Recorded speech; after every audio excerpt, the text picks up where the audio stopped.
Follow us on Facebook at Off Script with Super E Podcast. Also follow us on Twitter at offscriptpod_1.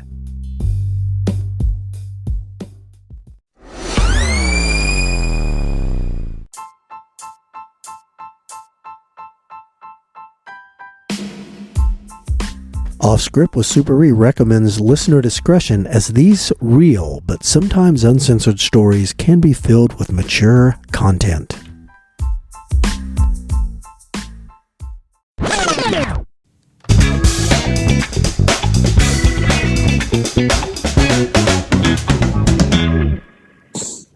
Hello, Super E Nation. The nation consists of 10 people. I know, that's the smallest nation on the planet. It's like Luxembourg. Oh yeah, it's like the farthest corner of BG. Well, hey, this is A Train, and I am talking with Super E, the star of our show. What up, everybody? You doing good? I'm hanging in there. We had some rain. We got a little power outage. Oh. Apparently a raccoon climbed a power pole and maybe farted. Next thing you know. He gnawed through it. I can't use the toilet. Oh, that's because you're on a well. Yeah, on a well out here. So you got to have that. You got to have that pump working to get that water in the house, huh? Yes, and then all of a sudden, if you're starting to feel nature call, you're looking around outside. You got to go outside to do your business. What are you doing? Well, sometimes if you're sophisticated and dignified, you crouch down by the chicken coop. Hope the neighbor doesn't see you. You're going, oh, that's great. That's country living. That's great. That's Green Acres right there. Yeah, hope you edit all that. Oh no, it's all staying in. It's all staying in. So what are you thinking about talking about today? Today I'm talking about, we've talked about this before, how policemen get lucky. But on this one, unbelievable luck. It just fell into our lap. And then I had the Kreskin ESP moment where I knew something bad was happening. So it was all that's going to happen in one episode. Wow. I cannot wait to hear it. All right. Well, this goes way, way back in time. Okay. Maybe 30 some years ago when Tim the Tool Man was popular. And we had gotten a call. This was when I was working with Jim and Jim. The older guys that had the experience from the 70s. Right. Which made them effective, slightly dangerous, maybe a little shady. A little different. They did things different in the 70s. Yes. So anyways, they got a call from one of their Weasley informants. Okay. And he told them that there was this guy in a hillbilly bar on South State Street that was selling pounds of marijuana. Okay. And he said he's going to be at this bar, and we said, how do we know who he is? He's going to be wearing a blue coat. He's always wearing a blue coat. Okay. And we're like, all right. And he, white dude, 6 foot tall, that's not brown hair. That's not much. Not much of a description. Like all hillbillies down there. Yeah. Yeah. And so, blue coat, brown hair, white guy, likes Leonard Skinner. Oh, okay. Oh, yeah. I'll be able to point him out. Right. So me and the bigger, meaner Jim, me and him decided to do the undercover. And we asked the informant, what's this guy's name? And I'm not using the actual name. I'm going to use something similar to it. Okay. And it was something like Larry Kneutzman, something along that lines. He goes, the guy's name is Larry Kneutzman. Okay. And we're like, okay. So we go down to this hillbilly bar. We walk in.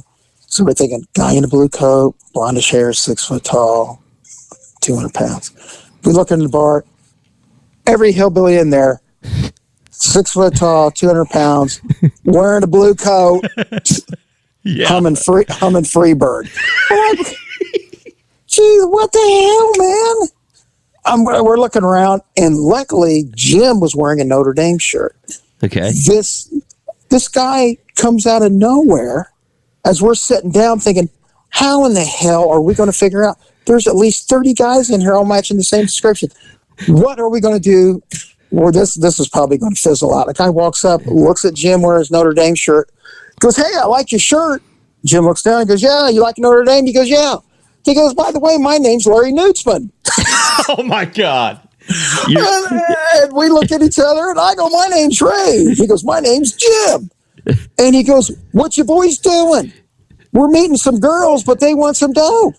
He goes, well, just take me back to my house. I got a couple of pounds of it. You guys are the luckiest son of bitches in the world. I'm looking around, and I'm like, oh, my God, this is unbelievable. Like everybody said, go buy a lottery ticket. Yeah. So, and then Jim goes, now remember, this is for cell phone. He goes, hey, go call the girls and say we'll be over. So what I have to do, I've got to call dispatch, say, hit the other Jim on the radio and let him know that we're going to be leaving with the target. We're giving him a ride back to his house, and just follow us there. Right. So that's what you had to, it's kind of like Adam 12 days. Yes, exactly. So to speak. Yes. So this guy jumps in the car, and he goes, come on, guys. I'll get you all the weed you want for your girlfriends. Are they good looking? And I'm like, yeah, of course, they're gorgeous. Well, hell yeah. Yeah. And so we zip back to his house, and Big Jim is sitting in the living room, and Larry takes me to his kitchen, opens up the kitchen cabinet right above peanut butter, 2 pounds of weed. Okay. And he goes, how much you need? And so I had we had like $150. I go, I got $150. So he kind of eyeballs $150 worth of weed. So he goes, hey, can you give me a ride back to the bar?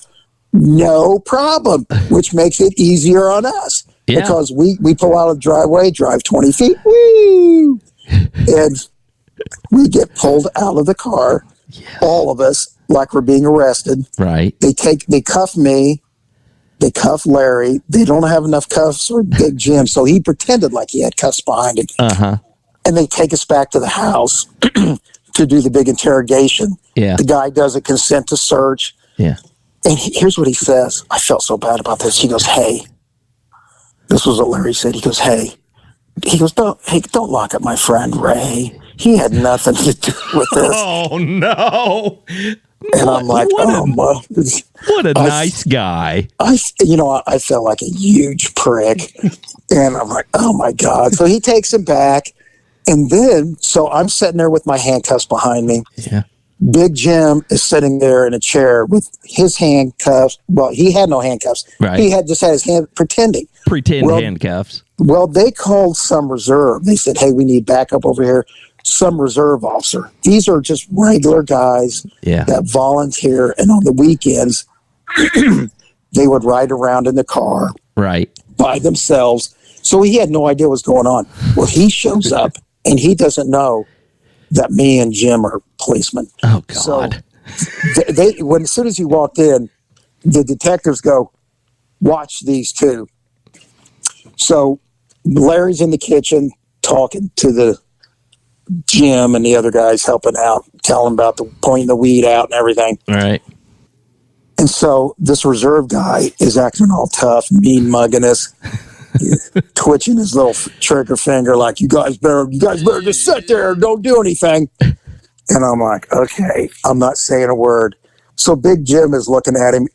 And remember, there was a little bit of insanity running through Big Jim and a little bit of like, you don't know what this motherfucker's going to do anytime. Because he was a big dude. He was a star quarterback, played semi-pro ball. Yep. But he was just a cantankerous dude. Yeah. So he's looking at this reserve, and he says, how's it going? And the reserve just says, okay. And then he goes, you like being a policeman? The reserve goes, you just need to keep your mouth shut. Just sit there and keep your mouth shut. So I thought, well, here we go. And so Jim's just sitting there looking at him. And then the guy thinks that Jim has his hands handcuffed behind him. Yeah. Jim, like in a flash, pulls one hand out and waves at the guy and puts it back. And the guy was I could see the guy was looking at like, what? Did something just happen here? Did he just have? But and I could tell he was like, oh no. Then he just, stood there again looking all tough. I go, okay, this is going to go south quick. God damn it, Jim. Yeah. So a few minutes later, things are kind of settling down. They're still talking to the suspect in the kitchen. Jim whips out his left hand now and waves at the guy and then puts it back. And the guy's like, hands on, what's going on? Starts hollering. He goes, Dana! And then he pulls Jim forward. And I said, shh, where's the police? He's pretending like he's cuffed. And luckily, one of the detectives came in when he heard, he goes, they're the police. Just leave it alone. And the guy goes, oh, okay. I could tell he was like, thanks for fucking with me, guys. Yeah, no shit. When that poor reserve walked in, somebody maybe should have whispered, hey, these are the cops. We're pretending they're bad guys. Yes. And then they don't tell him. And the one he has to deal with is this big, crazy fucking Jim. But anywho, so this Larry Nutzman, man, just cooperative could be, comes out. Sorry, fellas, to get you guys involved in all this bullshit. I'm so sorry. Oh, God. I'm like, we are heels. So he takes a plea agreement, boom, and he goes to jail or whatever. Fast forward about 9 months later, and we had a tree in the front yard where I lived, and this is when my first wife, she goes, I want to get our front yard giant tree trimmed. And I go, how much is that? She goes, it's going to be $700 or $800. I go, I don't want to spend that on that. That's insanity. Yeah. So I'm at the gym working out because remember back then being buff was very important to us. Oh, yes. So I'm coming home and I get a text. Right before I came home, I get a text. Okay. And to call my wife. I call her on the phone. She goes, hey, some tree trimmers just showed up. And they said they will cut our trees for $100. Cut our tree for $100. Trim it. Man. And I started getting a bad feeling in my stomach. Yeah. I don't know why. I got a bad feeling. I go, hey, we've had a lot of dealings with tree trimmers being crackheads. Don't do it. I said, don't do it. $100 sounds way too cheap. And that's exactly what I said. I said, $100 sounds way too cheap. They're crackheads or they're thinking about robbing something. I said, don't do it. And her response was, I had a lot of pull in the marriage back then. Her response was, I don't care. I'm doing it anyway. Damn it. So I'm racing home because I want to be there to mean mug people just in case they're thinking about stealing stuff. Right. But I thought, man, I got a funny feeling. I'm going to know some of these fuckers. Mm-hmm. So I took my long, luxurious locks and put them up under my hat and disguised myself. I maybe put on some sunglasses. Did you put your mom's glasses on again? Yeah, no, I did have my mom's glasses, but I had these other glasses. All right. And then when I got there, I might have spoke with a British accent. Really confusing. Right. But as I was getting closer, I was like, man, I got a bad feeling about these guys. So I show up and I see a bunch of hillbilly-looking crackheads all climbing up down my tree, and then I see what looked like it was the foreman. He's walking up to me, and he's got a clipboard, and he looks real familiar to me. He walks up to me and goes, excuse me, sir. He goes, yeah, we're just trimming your tree here. And I'm looking at him. He goes, my name's Larry Nutzman. Oh, no. And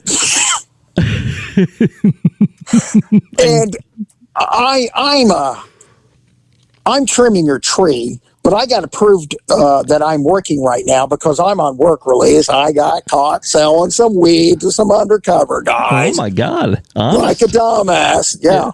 And so I just got to prove everywhere I go. He goes, can you sign this? And I had to scribble that like I was Helen Keller on a treadmill so he couldn't read it. And I made it as unlegible as possible. And I'm like, oh my God, thank God he doesn't recognize me.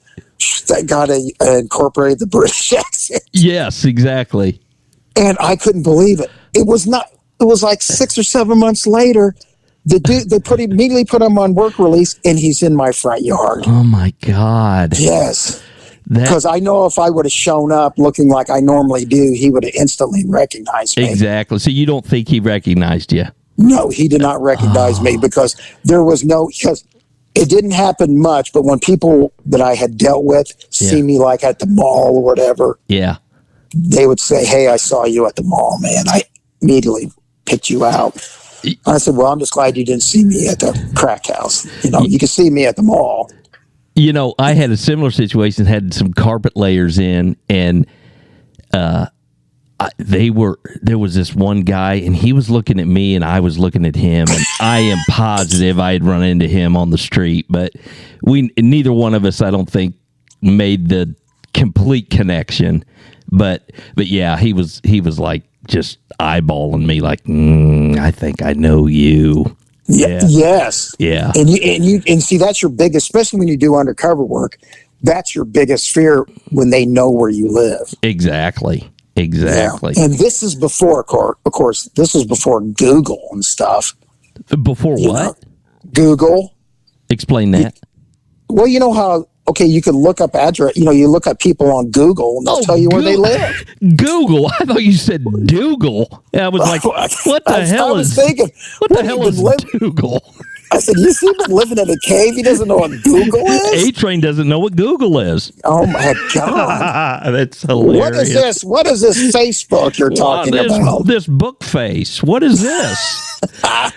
Hey. So that all ended, but I was able to go in and do the "I told you so" to the missus. Yes, exactly. And did she capitulate to Super E's wisdom? Wow, you've been reading word power books. Yeah, I'm impressed. I don't know. Hey, I don't know what Google is, but I know what the word capitulate means.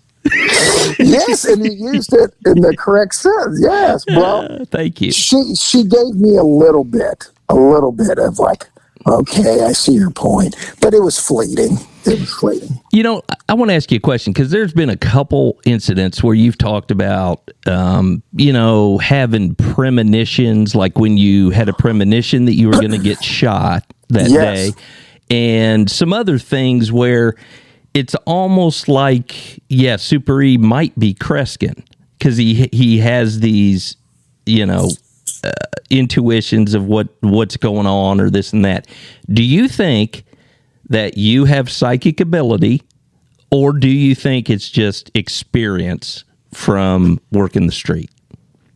I think I might have a little psychic ability, because I remember in high school, back in the day, it was the Indiana boys basketball championship, and I think it was like Muncie against somebody, and I can't remember who actually won. Okay, but I remember as like I came in during the day, and I told everybody, I said, I had a dream last night that this team won by about this many points. Okay. And sure as shit, that after the high school boys basketball championship, that team won by that many points. Okay, and everyone was like, oh my God. That tells me that you should start gambling and putting money on games if you have that ability. Okay, well, it does not cross over to the gambling world. Okay. Because I'm a non-gambler. But see, my dad and my grandfather were unbelievably good gamblers. I have no idea how to play cards. I don't know how to play poker. I don't know how to play. Well, I kind of know how to play 21, but I have no interest in that. And one time, the very first time I played the lottery in 1990, I won $75. I said, "This is easy." Yeah. I've maybe played the lottery 10 times since. Have not got a single number. Now I'm with you. I don't gamble either. I don't now. I can play cards, but I use pennies or chips or something. But yes, I don't gamble either. We work too damn hard for that money, Super E. Exactly. And the one time that what was it called? Play the Pros, where you picked football games. Mm-hmm. Now remember, this is like 1978 or 77. Yeah. It was like my friend's family worked at, a big health insurance company, and they had this gambling pool for the Monday night football games, and I played it. I got every single game right. Wow. And it came down, I tied with some woman who had no fucking clue. I think she just had a chicken peck out her choices. And it came down to the Monday night football game. And this is when the Patriots were super good. Yeah. And the Packers weren't worth a shit. Yeah. And I'm like, that money's burning a hole because I picked the Patriots. Uh-huh. I said, man, they're going to win. Steve Grogan had the worst game of his life. Steve Grogan. And I don't know who it was for the Packers because nobody gave a shit about him then. Yeah. And they come back and beat the shit out of him. I said, I have never done that since then. So that ended Super E's gambling career. That ended my gambling career, yes. Wow. Well, I'll tell you what, that was a great tale. Boy, Jim, he was a troublemaker. He was. Yes. When you put Jim and Jim together, look the fuck out. Because every time they did a case, I was thinking, I see this going to suppression court. Yes, and let's not forget Jim and Jim. They're the ones that tried to bust in the door on the search warrant with a crate of, what was it? Juice? Fruit juice in glass jugs. Yeah, that didn't work out too good, did it? No, it did not. All right, Super E. Well, thanks for telling us that. Very entertaining. Do you have any parting words for our listeners? The only thing I can say is appreciate the electrical power that comes into your house. Have you thought about getting a backup generator? Yes, they're like $1,000. Yeah, they're expensive. Yeah. And then if you want to get the super duper ones, they're like $10,000. Okay, well, listeners, in that vein, subscribe to our podcast. Now, let me explain, and this will help Super E buy a generator so we can have power. Listen, you can listen to our episodes for free. However, if you subscribe, you get access to some special bonus episodes. So if you're into that, feel free to subscribe and help Ernie get power. Are you going to have to edit that out? It's Super E. What'd I say? Ernie. Oh, damn it. Super E. You know what? Also, subscribers, if you want to subscribe to this Super E After Dark, Yes. This will also help me. I'm all out of owning piece of shit old Chryslers. I need another one. Okay. Hit that subscribe button. that couldn't have been any more self-serving. You know what? But desperate times call for desperate measures. You're welcome. Yes. So, all right, everybody. We will talk to you later. Bye. All right. Adios.